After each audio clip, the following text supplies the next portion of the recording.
بسم اللہ الرحمن الرحیم۔ السلام علیکم ورحمۃ اللہ وبرکاتہ۔ آپ کو YouTube channel voice of truth VOT میں خوش آمدید کہتا ہوں۔ کیا پاکستان میں الیکشن ہوں گے؟ یہ ہے آج کا موضوع جس پر مختصراً بات کی جائے گی۔ گزشتہ چند روز سے سوشل میڈیا پر تجزیہ کرنے والے بعض بڑے نام پاکستان میں متوقع انتخابات کے دوران اسٹیبلشمنٹ انجینئرنگ کے نتیجہ میں مختلف سیاسی پارٹیوں کو اصل حکمرانوں کی طرف سے جتنی نشستیں دینے کا وعدہ کیا گیا ہے اس کا وہ پرچار کر رہے ہیں اور ایک ایسی پارلیمنٹ کا نقشہ پیش کر رہے ہیں جس میں کسی سیاسی پارٹی کے پاس ایبسولوٹ میجورٹی نہیں ہوگی۔ اگر پاکستان کے انتخابات کی تاریخ اور اسٹیبلشمنٹ کے کردار کا گہرائی میں جائزہ لیا جائے تو یہ بات ممکن بھی لگتی ہے، کیونکہ اس ملک میں اسٹیبلشمنٹ کی مدد سے سب کچھ کیا جا سکتا ہے۔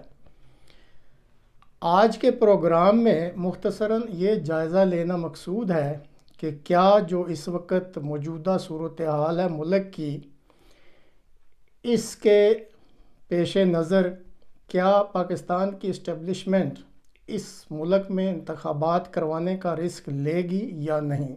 اس وقت ملک میں 3 ایسے عوامل ہیں جو آئندہ ہونے والے انتخابات کے بارے میں فیصلہ کن کردار ادا کریں گے۔ پہلا نقطہ ملک کی معاشی صورتحال ہے۔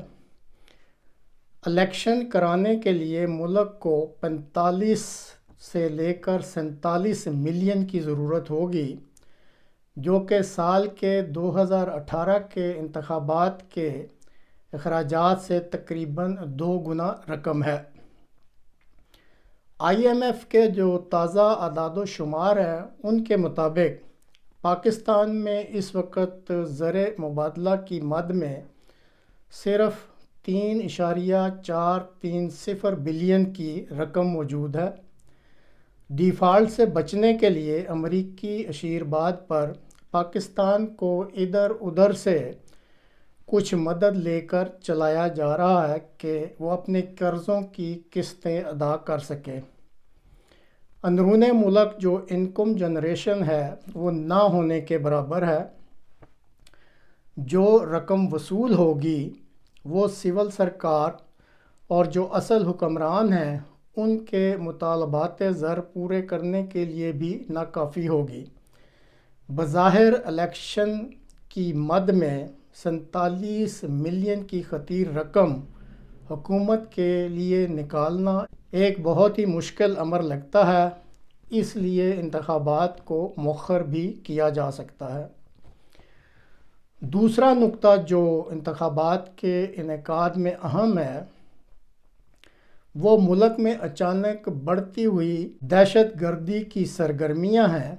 پہلے تو صرف TTP یعنی تحریک طالبان پاکستان کے حملوں کا رونا تھا، اب پاکستان کی آرم فورسز کے خلاف ایک نئی تنظیم بھی میدان عمل میں آ چکی ہے جو تحریک جہاد پاکستان یعنی TJP کہلاتی ہے۔ فروری سے لے کر اب تک یہ تنظیم بہت سارے حملے کر چکی ہے، جس میں چمن بلوچستان میں FC پر حملہ، بولان بلوچستان میں FC پر حملہ، سوات کے PK کے کاؤنٹر ٹیررزم محکمہ پر حملہ، لکی مروت کے PK میں آرمی کمپاؤنڈ پر حملہ، مسلم باغ بلوچستان میں FC کمپاؤنڈ پر حملہ، DI خان میں ملٹری کانوائے پر حملہ، باجوڑ ڈسٹرکٹ میں قانون نافذ کرنے والے ادارہ پر حملہ، باڑہ پولیس اسٹیشن پر خودکش حملہ، ماڈل ٹاؤن پشاور میں پولیس پر فائرنگ وغیرہ وغیرہ۔ اس کے علاوہ ایک اور تنظیم بھی میدان عمل میں کود پڑی ہے جو اپنے آپ کو اسلامک اسٹیٹ پاکستان پروونس یعنی ISPP کہلاتی ہے اور یہ بھی حملے کر رہی ہے۔ اب TTP، TJP اور ISPP، ان تینوں تنظیموں کی طرف سے بہت زیادہ جو دھمکیاں وہ ملنی شروع ہو گئی ہیں کہ وہ اپنی پاکستان مخالف سرگرمیوں کو مزید بڑھانے جا رہے ہیں۔ کبھی پاکستان اپنے ہمسایہ ملک میں اپنی لیب پالک تنظیموں کے ذریعے پراکسی وار لڑتا تھا، اور اب صرف افغانستان کی سرزمین سے ہی آنے والی ان 3 دہشت گرد تنظیموں نے پاکستان کا ناطقہ بند کر رکھا ہے۔ اسٹیبلشمنٹ ان تنظیموں کی طرف سے متواتر حملوں کی وجہ سے خاصی پریشان ہے اور سوچ رہی ہے کہ ان حالات میں الیکشن کرانا ملک کے اصل مسئلہ یعنی دہشت گردی سے توجہ ہٹانے کے مترادف ہوگا، اور اس کی وجہ سے ملک کو بہت زیادہ نقصان ہو سکتا ہے۔ اس لیے ان کے مطابق فی الحال الیکشن مؤخر کیے جا سکتے ہیں۔ الیکشن کے انعقاد میں جو تیسرا اہم نقطہ ہے وہ عمران خان کی شخصیت ہے۔ ایچیسن جیسے ایلیٹ کالج میں پڑھنے کے بعد UK کا تعلیم یافتہ یہ شخص بہت سال کرکٹ کھیل کے شہرت حاصل کرنے والا بنا، پھر 3-4 سال اقتدار کے مزے لوٹے، اور پھر اقتدار سے نکالے جانے کے بعد پہلی بار پاکستان کے ظالم معاشرہ کے ہتھے چڑھا اور اس کے 14 طبق روشن ہو گئے۔ 20 جولائی کو قوم سے خطاب میں بھی اپنے اوپر ہونے والے مظالم اور پاکستانی معاشرہ میں ہونے والی ناانصافیوں پر حیرت کا اظہار کر رہا تھا۔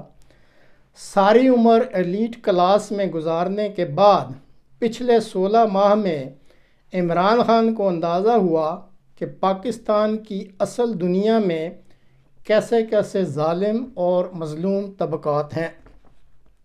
یہ من کا سچا بھی ہے اور بھولا بھالا بھی ہے، دیانتدار بھی ہے اور خوددار بھی ہے، جرأت اور مستقل مزاجی کے ساتھ ابھی تک تو ظالموں کا مقابلہ کر رہا ہے، اور ابھی تک کے جو تازہ ترین سروے ہیں ان سرویز کے مطابق پاکستانی عوام میں سب سے زیادہ پسند کیے جانے والا سیاسی لیڈر ہے۔